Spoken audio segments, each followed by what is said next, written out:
এবারে শীত মরশুম বৃষ্টিহীন থাকায় 10ই ফেব্রুয়ারি ফার্স্ট ফ্ল্যাশ চায়ের পাতা তোলার কাজ শুরু হয় একাধিক বাগানে। এমন অবস্থায় উৎকণ্ঠা দেখা যাচ্ছে চা শিল্পপতি থেকে শুরু করে চা শ্রমিকদের মধ্যে। আর এই পাতা তোলার নির্দেশ চা বোর্ডের পক্ষ থেকেও দেওয়া হয়েছে। তবে যেসব বাগানে প্রাকৃতিকভাবে বৃষ্টির জল মেলেনি সেক্ষেত্রে এইসব বাগানে কৃত্রিমভাবে সেচের কাজ করা হয়েছে। ফলে ওই জল পেয়ে যা যতটুকু পাতা গাছে এসেছে সেটুকুই মিলতে পারে বলে জানালেন ওইসব বাগান কর্তৃপক্ষ।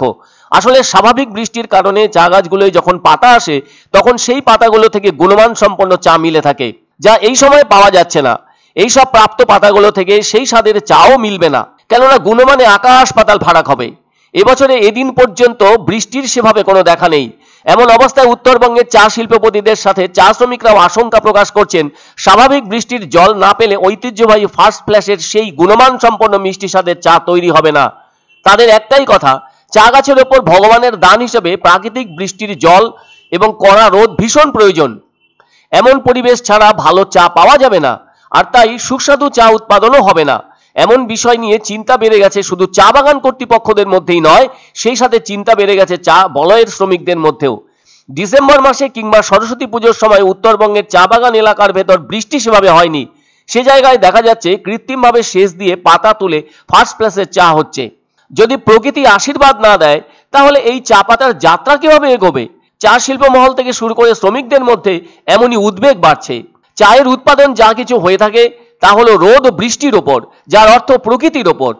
এবার সবার নজর থাকবে সেই বৃষ্টির দিকে, যা না হলে ফার্স্ট ক্লাস চা পাতার অভাব দেখা দিতে পারে। আর এমনটাই মনে করছে চা শিল্প মহল। 2024 সালে মন্দা দেখা গেছে ফার্স্ট ক্লাস এবং সেকেন্ড ফ্ল্যাশ চা পাতার। অন্যদিকে ভারতীয় চা পর্ষদের ঘোষণা ছিল 17ই ফেব্রুয়ারি। ওদিকে আবার চা চাষিদের অভিযোগ, শীতে বৃষ্টি না মেলায় মার্চের আগে পাতা তোলা অসম্ভব। আর এখন যে পাতা তোলার বিষয়টি রয়েছে সেক্ষেত্রে এর উৎপাদন কমতে পারে। কিন্তু হঠাৎ করে 31শে জানুয়ারিতে নতুন বিজ্ঞপ্তি জারি করে চা পর্ষদের পক্ষ থেকে জানানো হয় চা পাতা তোলার নির্ঘণ্ট এগিয়ে 10ই ফেব্রুয়ারি করা হয়েছে। তবে এভাবে তড়িঘড়ি মরশুম শুরুর দিনটি এক সপ্তাহ এগিয়ে আনা হলেও কোনোভাবে হাসি দেখা গেল না উত্তরবঙ্গের 50,000 চা চাষির মুখে। উল্টে তাদের দাবি, দিন এগিয়ে আনা হলেও বেশিরভাগ বাগানের গাছে গাছে নতুন পাতার দেখা নেই। যে সামান্য কিছু বাগানে পাতা এসেছে বৃষ্টির অভাবে সেই সব বাগানের গুণগত মান খারাপ হবে। সকলেই ধরে নিচ্ছেন মার্চের আগে সেটাও মিলবে না, তাই দিন এগোনোয় কোনো লাভ হলো না। আরও জানা যাচ্ছে 2024 সালে চা মরশুমে চা পর্ষদ পাতা তোলা ও চায়ের উৎপাদন সময়সীমা এগিয়ে আনায় রাজ্যে 15% কম চা উৎপাদন হয়েছিল। বলা যায় 2023 সালে রাজ্যে 433.54 মিলিয়ন কেজি চা উৎপাদন হয়েছিল। সেক্ষেত্রে 2024 সালে সেটা কমে দাঁড়ায় 369.17 মিলিয়ন কেজিতে। বলতে দ্বিধা নেই 2023 সালে ডিসেম্বর মাসে 4 কোটি কেজি চা উৎপাদন হয়েছিল। গত বছর ফার্স্ট এবং সেকেন্ড ফ্ল্যাশের চা মার খেয়েছে। দেখা যাচ্ছে গত 2 বছর ধরে উৎপাদনে ঘাটতি দেখা দিচ্ছে। পূজা দিলাম পাতা ভালো আসার জন্য।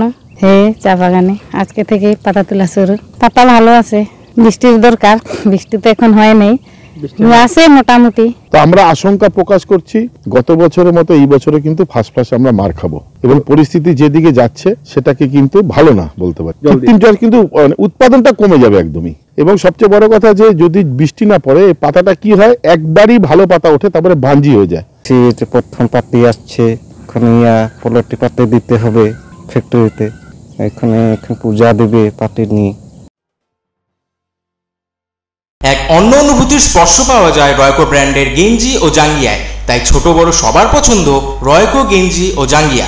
প্রস্তুতকারক জয়মনি হুঁশিয়ারি, কলকাতা। পছন্দসই সেরা খাবার খেতে হলে সোজা চলে আসুন রুচিসম্মত আধুনিক মানের রেস্টুরেন্ট রাজদরবারে, কেননা এখানেই আপনারা পাবেন ভোজনের রাজকীয় অনুভূতি। শুধু পুজোর সময়ই নয়, সারা বছরই রকমারি খাবার সরবরাহ করাই এই রেস্টুরেন্টের আভিজাত্য। আমাদের ঠিকানা রাজদরবার, রাহুতবাড়ি, বাবুপাড়া, জলপাইগুড়ি।